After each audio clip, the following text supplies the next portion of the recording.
নমস্কাৰ। আমাৰ যোৱাকালি ইচি মিটিং হৈ গ'ল আৰু সেইখিনি মিটিঙত যিখিনি সিদ্ধান্ত লোৱা হ'ল তাৰ বহুতখিনি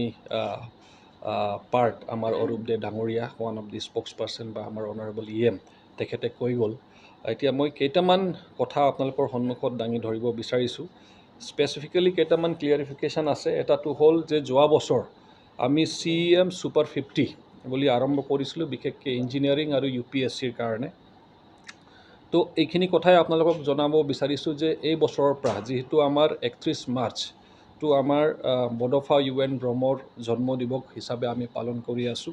আৰু সেইটোক আমাৰ অসম চৰকাৰে ষ্টুডেণ্টছ মানে ছাত্ৰ দিৱস হিচাপে ষ্টুডেণ্টছ ডে হিচাপে যিহেতু পালন কৰিবলৈ ডিক্লেয়াৰ কৰিছে, সেইটো আমাৰ কাৰণে বিশেষকৈ বড়োলেণ্ড অঞ্চলবাসী ৰাইজৰ কাৰণে অত্যন্ত গৌৰৱৰ কথা। তো সেইখিনিক সন্মান জনাই আমাৰ BTR চিফ মহোদয়ে আৰু আমি সকলোৱে মিলি এইটো সিদ্ধান্ত ল'লোঁ যে যিমান CEM Super 50 নামাকৰণ দিয়া আছিলে সেইটো এতিয়া ফ্লেগশ্বিপ প্ৰগ্ৰাম হিচাপত যিটো লোৱা হৈছিলে এইটো এতিয়া UN ব্ৰহ্ম Super 50 মিছন হিচাপত আমি এতিয়া পৰা নামাকৰণ দিছোঁ। আৰু এতিয়াৰ পৰা আমাৰ বডোফা UN ব্ৰহ্ম আমাৰ Super 50 ইঞ্জিনিয়াৰিং হ'ব, আমাৰ বডোফা UN ব্ৰহ্ম Super 50 MBBS হ'ব, আমাৰ বডোফা UN ব্ৰহ্ম Super 50 UPSC হ'ব আৰু আমাৰ বডোফা UN ব্ৰহ্ম Super 50 APSC হ'ব। তো এই গোটেইখিনি যিটো ফ্লেগশ্বিপ প্ৰগ্ৰাম যিটো লোৱা হৈছে, আমি অত্যন্ত সুখী যে যোৱাবাৰ আমি Super 50 যিটো ইঞ্জিনিয়াৰিঙৰ কাৰণে 32জন মোটামুটি তেখেতসকলে আউট অফ 34 টোটাল 34 ষ্টুডেণ্টছ আমি পাইছিলোঁ। তাৰ পৰা 32য়ে অলৰেডি মানে প্লেছড আউট হৈ গ'ল। তাৰ ভিতৰত আমি অত্যন্ত সুখী যে আমাৰ দেশৰ মানে যিটো চবতকৈ প্ৰেষ্টিজিয়াছ যিবিলাক ইনষ্টিটিউট, বিশেষকৈ আমাৰ Indian institute of technology IIT, তো গোটেই ভাৰতত আমাৰ 12জনে অলমষ্ট বিভিন্ন IITs তেখেতসকলে অলৰেডি প্লেছড আউট হৈ গ'ল আৰু 20জনে বিভিন্ন আমাৰ NITs বিলাকত আৰু আসাম ষ্টেট ইঞ্জিনিয়াৰিং কলেজবিলাকত তেখেতসকলে অলৰেডি প্লেছড আউট হৈ গ'ল। তো সেইটো আমাৰ কাৰণে ডাঙৰ এটা আচিভমেণ্ট যে আউট অফ 32 প্লেছড আউট হৈ গ'ল। আৰু লগতে আমাৰ যিটো Super 50 বিষয়ে অলৰেডি ক'লে আমাৰ অৰূপ দে ডাঙৰীয়াই, তথাপিও ক'ব বিচাৰিছোঁ আৰু এবাৰ যে আউট অফ 37 তেখেতসকলে APSC যিটো প্ৰেলিমছ দিছিলে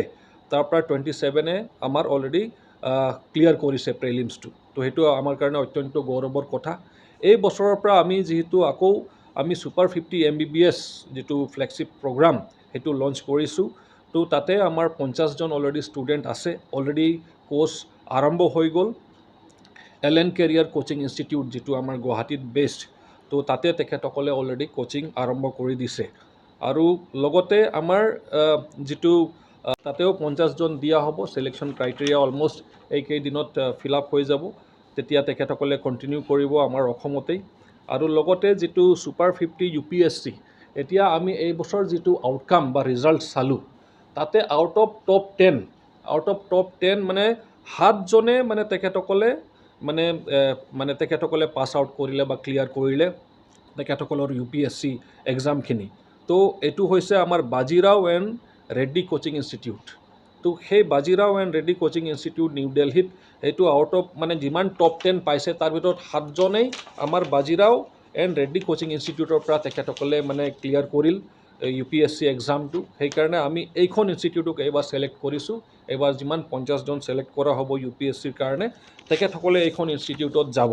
তো এইটো হ'ল মই অকণমান ব্ৰিফিং দিলোঁ আমাৰ যিমান Super 50 প্ৰগ্ৰাম চলি আছিলে সেইটো বিষয়টো লৈ। আৰু লগতে আমাৰ AC মিটিঙত এইখন ডিচিশ্যন লোৱা হ'ল, আমি জানো যে SDGৰ কথা জানো, SDG 2030 বা ছাষ্টেইনেবল ডেভেলপমেণ্ট গ'ল 2030 যিটো ইউনাইটেড নেশ্যন ছাষ্টেইনেবল ডেভেলপমেণ্ট গ'ল, তাৰ 15 নম্বৰত যিখিনি এটা টাৰ্গেট হিচাপত লোৱা হৈছে যে to protect, restore and promote sustainable use of terrestrial ecosystem and sustainably manage forest, এইবিলাক কথা যিটো লিখা আছে বিশেষকৈ ক্লাইমেট চেঞ্জৰ প্ৰতি লক্ষ্য ৰাখি, যিটো মানে আমি চাইছোঁ যে এতিয়া লাহে লাহেকৈ এটা মানে বতৰবিলাক অলপ বেয়া হৈ আছে বা বেলেগ হৈ আছে। তো আমাৰো দায়িত্ব আছে, BTR হিচাপত আমাৰো দায়িত্ব আছে যে আমাৰ ইয়াত এটা ৰোল প্লে কৰিব লাগে, যিহেতু আমাৰ ইয়াতো নেশ্যনেল পাৰ্ক আছে, আমাৰ ইয়াত বায়'ডাইভাৰ্চিটি হটস্পটসকল আছে। তো সেইকাৰণে আমি BTC vision 2030 for green Bodoland হিচাপে আমি এটা মানে টাৰ্গেট লৈছোঁ আৰু সেই হিচাপে আমাৰ বৰ্তমান হিচাপত 2021 চনৰ হিচাপে আমাৰ যিটো forest cover proportion of forest cover মানে আমাৰ বিটিআৰৰ ভিতৰত টোটাল জিঅ'গ্ৰাফিকেল এৰিয়া পাৰ্চেণ্টেজ হিচাপত যদি লওঁ মানে বৰ্তমান 28.855% এতিয়া ফৰেষ্ট কাভাৰ আছে আমাৰ বিটিআৰ অঞ্চলত আৰু সেইটো আমি টাৰ্গেট কৰিছোঁ যে অহা 2025-26ৰ ভিতৰত সেইটো ফৰেষ্ট কাভাৰটো ইনক্ৰিজ হ'ব লাগিব টু 30% আৰু আমাৰ বাই 2030 চনৰ ভিতৰত আমি টাৰ্গেট কৰিছোঁ যে আমাৰ ফৰেষ্ট কাভাৰটো হ'ব লাগিব অলমষ্ট 33%। তো এইখিনি আমি অকণমান গ্ৰীণ বৰ্ডৰলেণ্ড হিচাপে আমি এইটো প্ৰমোট কৰিব বিচাৰিছোঁ আৰু এইটো আমাৰ ছ'চিয়েল ফৰেষ্ট্ৰি বা হিউমেন এফৰেষ্টেশ্যন যাক কওঁ সেইটোৰ জৰিয়তে বা বিভিন্ন ট্ৰী আমি প্লান্টেশ্যন কৰিম আপাৰ্ট ফ্ৰম যিটো ফৰেষ্ট এৰিয়া আছে তাৰ বাহিৰতো সেইবিলাক অকণমান আমাৰ ফালৰ পৰা এটা সিদ্ধান্ত লোৱা হৈছে আৰু আমি জানো যে অসমৰ মাননীয় মুখ্যমন্ত্ৰী ডক্টৰ হিমন্ত বিশ্ব শৰ্মা ডাঙৰীয়াৰ নেতৃত্বত অসম চৰকাৰ ফালৰ পৰাও এটা অলৰেডি এনাউন্স কৰিছে বা অলৰেডি এটা কেম্পেইন চলি আছে যে আমাৰ গ্ৰীণ কাভাৰটো মানে এতিয়া মানে বঢ়াব লাগিব বুলি আৰু সেই হিচাপে ষ্টেট ৱাইডছ 1 crore চেপলিংছ মানে 2 অক্টোবৰ 2023 গান্ধী জয়ন্তীৰ দিনত তেখেতসকলে টাৰ্গেট লৈছে যে 1 crore চেপলিংছ মানে বৃক্ষৰোপণ কৰা হ'ব। তো সেই হিচাপত আমিও মিছন গ্ৰীণ বৰ্ডৰলেণ্ড প্লান্টেশ্যন প্ৰগ্ৰাম এটা আমি ল'বলৈ আৰম্ভ কৰিছোঁ যিটো আমাৰ মানে এতিয়া মিছন হিচাপত মিছন আকাৰত আমি ল'ব বিচাৰিছোঁ আৰু সেইটো হিচাপত আমাৰ 35 লাখ মানে ট্ৰী প্লান্টেশ্যন আমাৰ কৰা হ'ব আমাৰ বিটিআৰ চৰকাৰ ফালৰ পৰা। তো সেইটো আমি টাৰ্গেট এটা লোৱা হৈছে আমাৰ ফালৰ পৰা। তো সেইটো এটা সিদ্ধান্ত আপোনালোকক জনাই মই অত্যন্ত সুখী আৰু লগতে আমাৰ ফালৰ পৰা এটা কথা ক'ব বিচাৰিছোঁ যে আমাৰ আপোনালোকে সকলোৱে জানে চাগে আমাৰ যিটো ডুৰাণ্ড কাপ ফুটবল যিটো হ'ব ডুৰাণ্ড কাপ যিটো হ'ব সেইটো আমাৰ BTCতো কৰা হ'ব। সেইটো বিষয় লৈ কি প্ৰিপাৰেশ্যন ল'ব লাগে আৰু সেইটো বিষয় লৈ আমাৰ ডিপাৰ্টমেণ্ট স্পৰ্টছ ডিপাৰ্টমেণ্ট আৰু লগতে বিভিন্ন কৰ্তৃপক্ষসকল বিষয়ববীয়াসকলক লৈ অলৰেডি এটা এৰেঞ্জমেণ্ট চলি আছে। আপোনালোকেও চাব পাৰিব যে আমাৰ ষ্টেডিয়াম যিটো যিটো ষ্টেডিয়াম সেইটোত অলৰেডি প্ৰিপাৰেশ্যন আৰম্ভ হৈ গৈছে। আপোনালোকে 6 আগষ্টৰ পৰা সেইটো আৰম্ভ হ'ব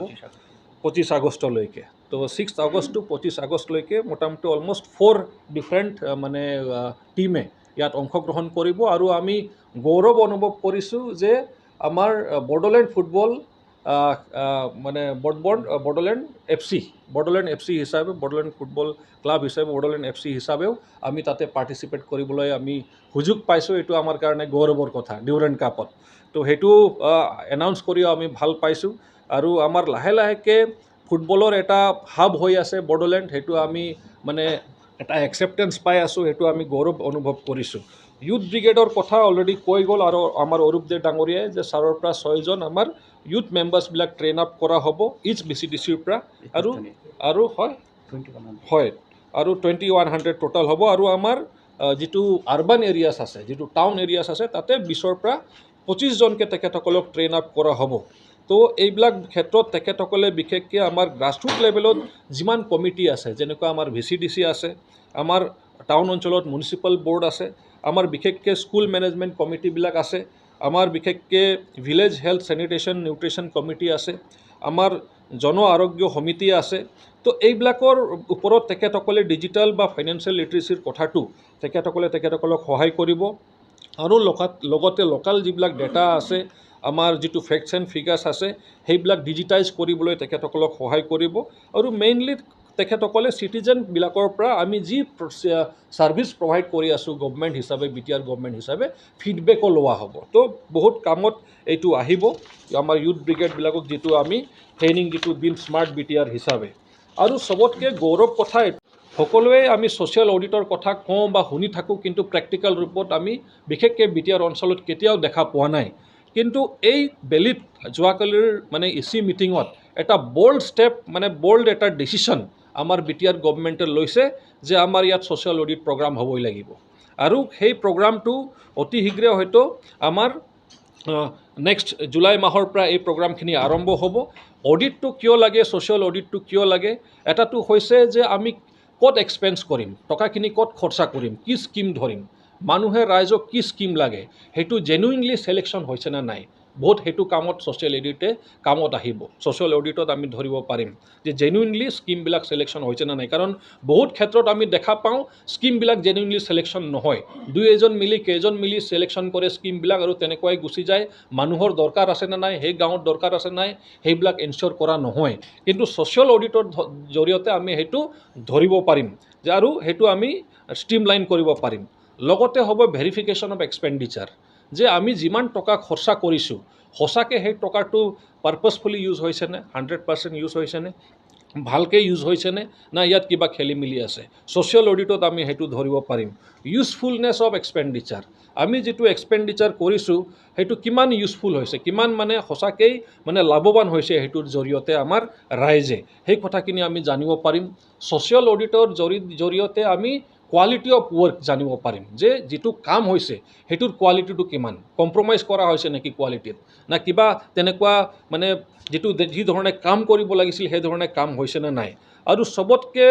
মষ্ট ইম্পৰ্টেণ্ট কথা হৈছে যে জাষ্টিছ ফৰ মাৰ্জিনেলাইজ ছেকশ্যন অফ পিপল যিবিলাক দৰিদ্ৰ বা আমাৰ দৰিদ্ৰ সীমাৰেখাৰ তলৰ মানুহ যিবিলাক দুখীয়া মানুহ তেখেতসকলক আমি ন্যায় দিব পাৰিছোঁ নে নাই তো এইবিলাক কথা আমাৰ ছ'চিয়েল অডিটত আমাৰ মানে চব উঠি আহিব তো এই যিটো পদক্ষেপ বা এই যিটো ডিচিশ্যন আমাৰ বিটিআৰ গভৰ্ণমেণ্টে লৈছে আমাৰ বিটিআৰৰ ৰাইজক মানে প্ৰাধান্য দিয়াৰ পিছত বিটিআৰ ৰাইজক যে আমি সঁচাকৈ প্ৰাধান্য দিব বিচাৰিছোঁ তেখেতসকলে যে আমাৰ কাৰণে ইম্পৰ্টেণ্ট এই কথা চিন্তা কৰি আমাৰ এই বল্ড ডিচিশ্যন এই সিদ্ধান্তটো আমাৰ চৰকাৰে লৈছে আৰু আমি আশাবাদী যে নিশ্চিতভাৱে এই ছ'চিয়েল অডিট প্ৰগ্ৰামৰ জৰিয়তে সকলো বিটিআৰ বাকী ৰাইজ লাভান্বিত হ'ব সকলো যিবিলাক ডিপ্ৰাইভড শ্ৰেণীৰ মানুহ আছে তেখেতসকলে লাভান্বিত হ'ব তো এনেকুৱা ধৰণৰ প্ৰগ্ৰাম এনেকুৱা ধৰণৰ আমি স্কিম বা এনেকুৱা ধৰণৰ সিদ্ধান্ত আমি অহা এচি মিটিঙত আকৌ লৈ থাকিম ৰাইজৰ যাতে ভাল হওক আমি চেষ্টা কৰি আছোঁ যে এভৰি 15 দিনত এভৰি ফৰ্টনাইটলি যাতে আমাৰ এচি মিটিংখন হয়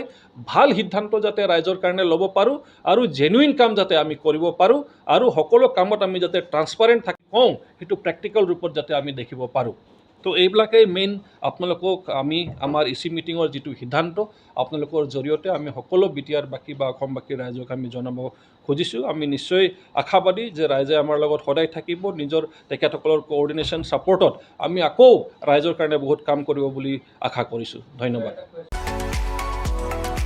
नैरोजा 23-24 सोलोंथाइ बोसोरनि थाखाय गोदान मुं थिसननाय लानानै फैदों डन बस्को डिग्री कलेज साफागुरिया देग्लायनिफ्राय डन बस्को डिग्री कलेज साफागुरियाव बेचलर अफ आर्ट्स एबा BA नि सेथि सेमिस्टारनि गोदानै मुं थिसननाया दायो सोलिगासिनो दं चिरां जिल्लानि साफागुरियाव थानाय डन बस्को डिग्री कलेजआ देग्लायनिफ्राय BA थाखोनि सेथि सेमिस्टारनि थाखाय गोदानै एडमिशन लानायजों लोगोसे बड' इक'नमिक्स इंलिश एडुकेशन हिस्टरी आरो पलिटिकल साइन्स आयदानि थाखाय BA अनार्सनिबो खाबु दं गोग्गो सोलोंथाइनि थासारिजों लोगोसेयैनो डन बस्को डिग्री कलेज साफागुरियाव आलादा आलादायै हौवा हिन्जावनि थाखाय हस्टेलनि खाबुबो दं जुदि फरायसाफोरा डन बस्को डिग्री कलेज साफागुरियाव BA सेथि सेमिस्टारनि थाखाय गोदानै एडमिशन लानायनि सायाव आबुं बाथ्राखौ मिन्थिनोब्ला नैबे मबाइल नम्बर 9365551959 आव थोंजों सुला लानो हागोन